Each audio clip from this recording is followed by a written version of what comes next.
day, everyone. This is now the second part of our discussion, which is entitled The Measure of Central Tendency. When we talk of measures of central tendency, it refers to looking at a very single numerical figure that could represent the performance of a certain group. Okay.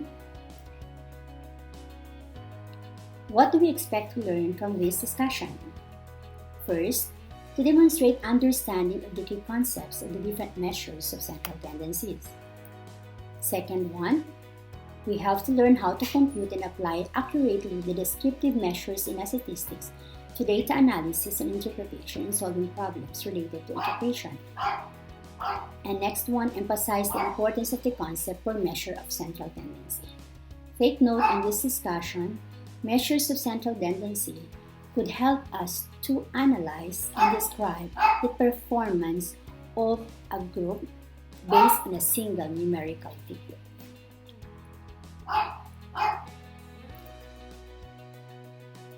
Okay, so let us discuss first the concept of frequency distribution and the three types of measures of central tendency. First part, frequency distribution. When we talk of frequency, it refers to the number of times a value occurs in a set of data. Let's say, for example, we have given examinations. Of course, there are students who got the same scores, and how frequent this is occur in a certain set of data. So that is frequency. The number of students who obtained this score value is very important, which in this case, we can say that frequency, it is considered a list. It can be a table or a graph that will display the data of various outcomes in a sample. And each entry in the table contains the count numbers or data of the occurrences of values within a particular group of interval.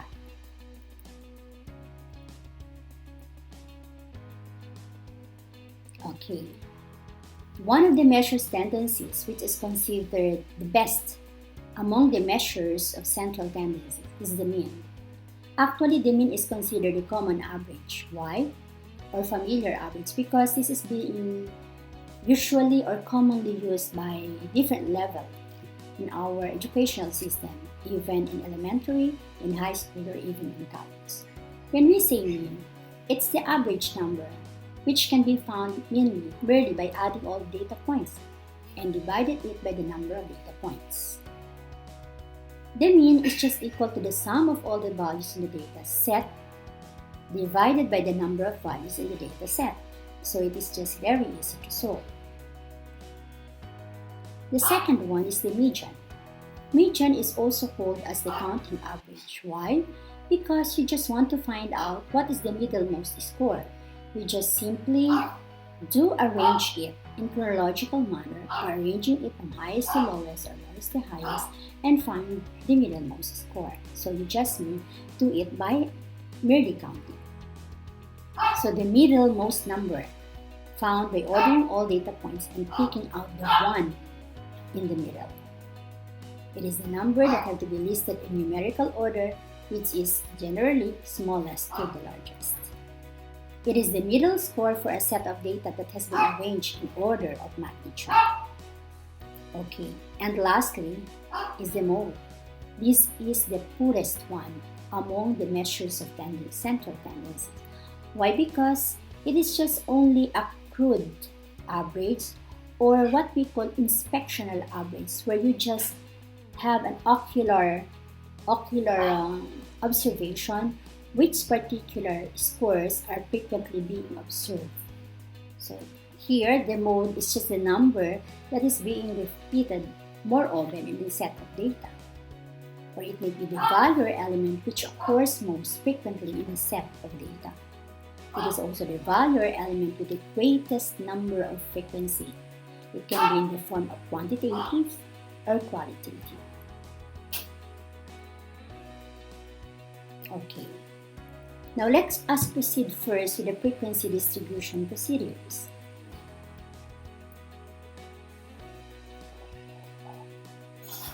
We will be using the data collection below to show how to do this frequency distribution table. Now, let us try to look at it. The lowest score is 70 and the highest score is 100.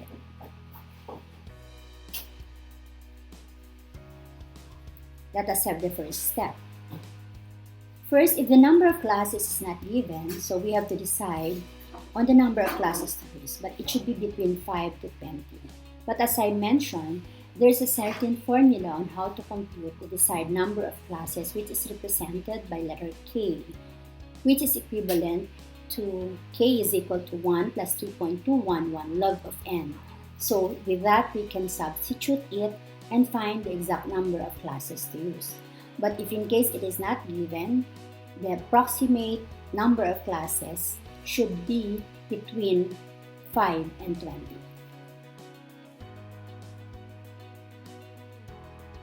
Now, let us assume that 6 is considered our number of classes. So, we count it 1, 2, 3, 4, 5, 6. This is the desired number of classes that we are expecting in the frequency distribution table.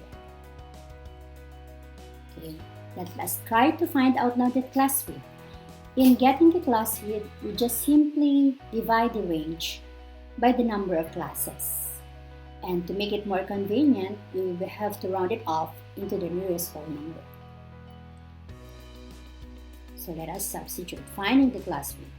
Range, when you say range, it is highest score minus the lowest score. Okay? And then given the number of classes is 6. So our highest score is 100 minus the lowest score, which is 70. So it will become 30 divided by 6. Your class width is 5.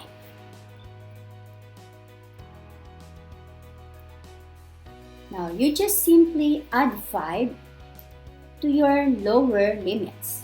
That means 70 plus 5 is 75 plus 5, 80 plus 5, 85 plus 5, 90 plus 5, 95 up you reach to 100. So it is easier for you to see the upper limits because you've got already your 75, so the next number is 74, from 80 to 79, and so on and so forth. Okay. The difference is 5 horizontally, not vertically.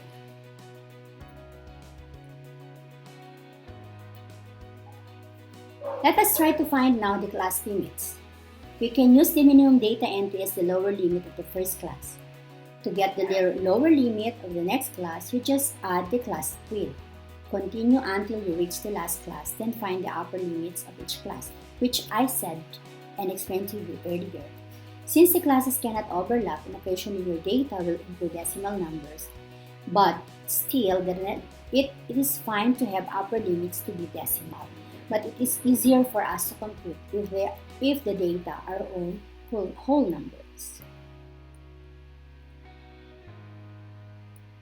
Finding the class limits. Okay, to do it, you just simply subtract the second lower class limits to our first upper class limits. So you have 74, which is the lower limits, or higher limits, and 75 is the lower limit. So 75 minus 74 divided by 2 is 0.5.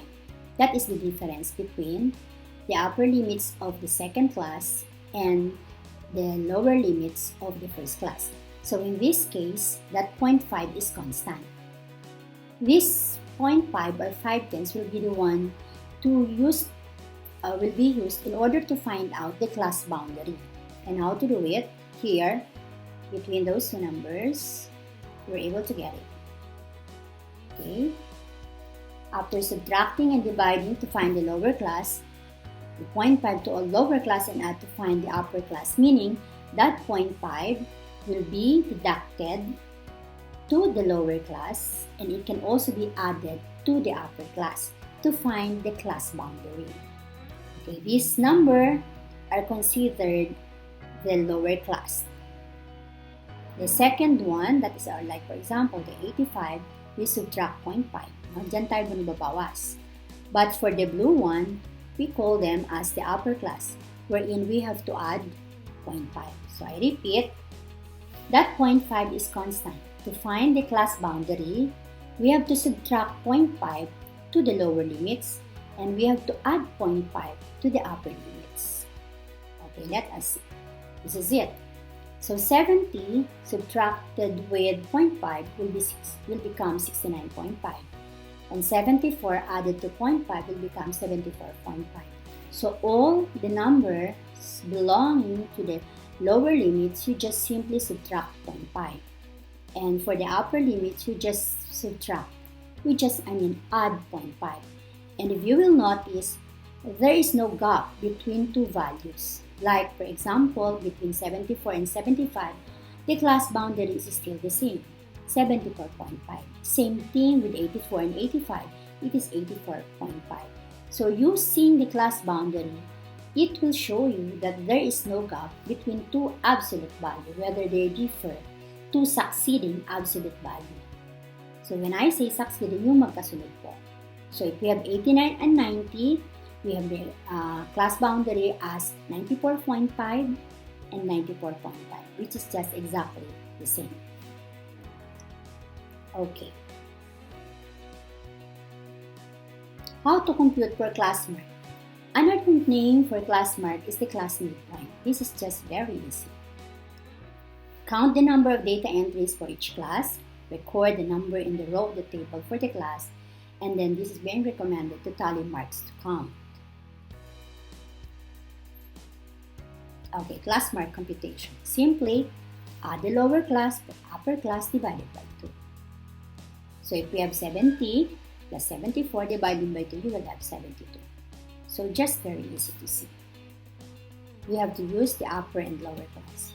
Notice in the class interval, the lower limit is 70, the upper limit is 74. You add the 2 divided by 2, that will be the class mark.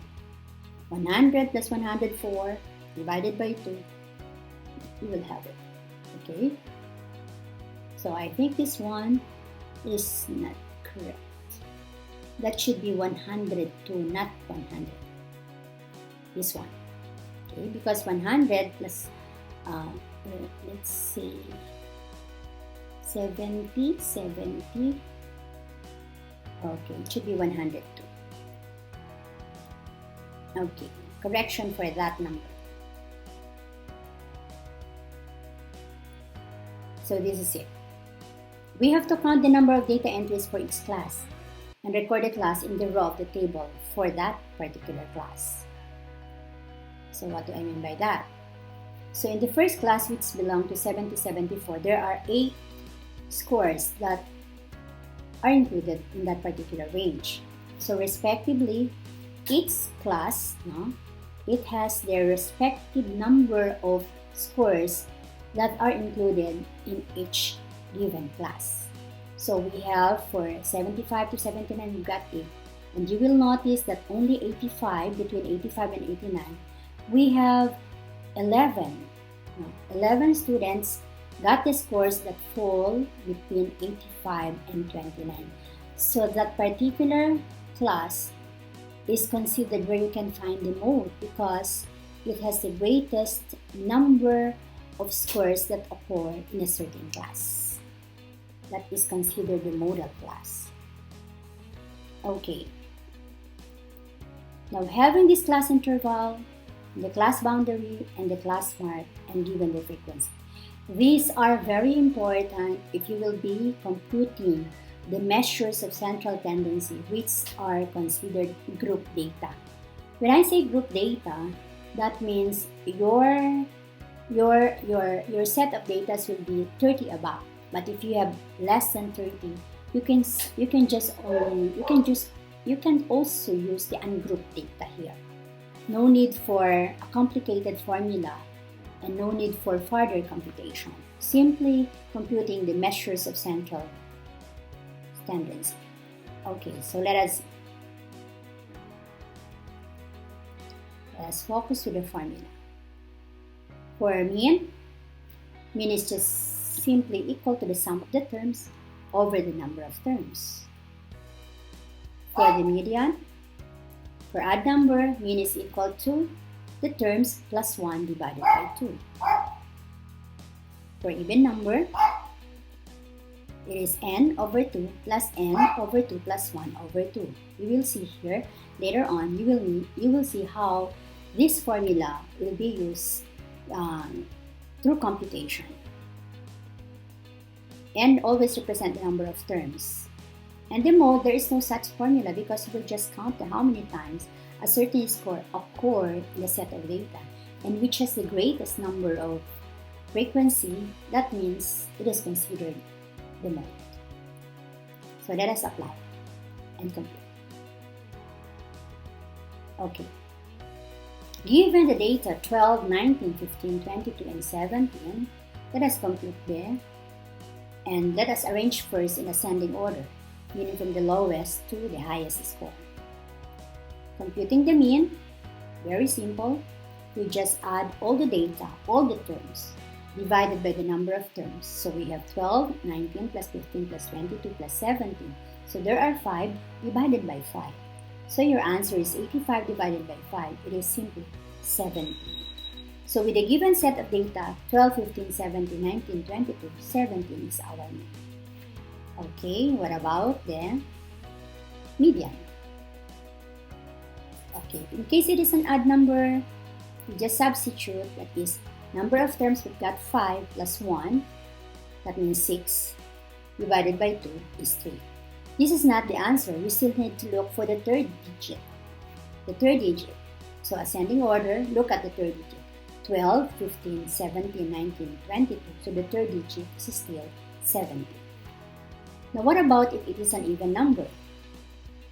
If it's an even number, let us suppose we add another number here, which is 22.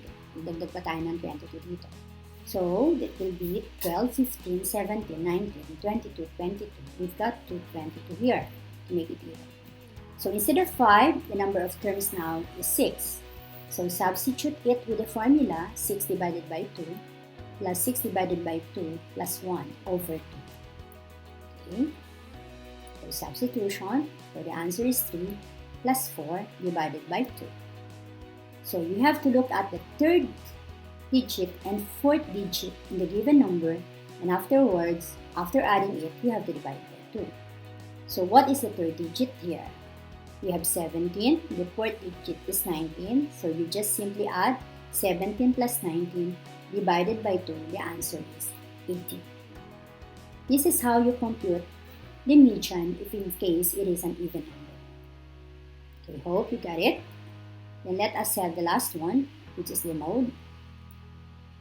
If the given stated above there is not no repeated numbers, but if we refer it to number 2, so wala tayong mode for that, for number given 1. But in the given number 2 example, where we have 22 here, we have 22, which we have a repeated numbers, that's why it is considered as 22. May I repeat it again? In the first example, we've got only 5 numbers or 5 terms. So no repeated number here, so there is no mode. But in the second given, we repeat 22 twice. So that 22 became the mode, which is considered as the unimodal. But if there will be 2 numbers which are the same frequency, that is called bimodal. If we have 3, trimodal. If we have more than 3, we call it multimodal. Okay? Hope you learned something from this discussion again about the measures of central tendency. This is very important once we are computing the grade because we want to find out what is the performance of our student basically to the use of mean, median, mode. And if ever the mean is equal to the mode and equal to the median, we have what we call symmetrical distribution. So that means you are moving into a normal curve, wherein the number of students with higher scores and the lower score are equally distributed within a certain frequency. This is very important for us since by just merely knowing the median, the mode, and the mean, you can describe already what kind of group or what kind of class do we have. Are they performers or good performers or not? So thank you so much for today's discussion and hope you learned something. I'm looking forward for another topics that we need to share for more learnings. So stay safe and be good. God bless one. God bless everyone. Thank you. Have a nice day.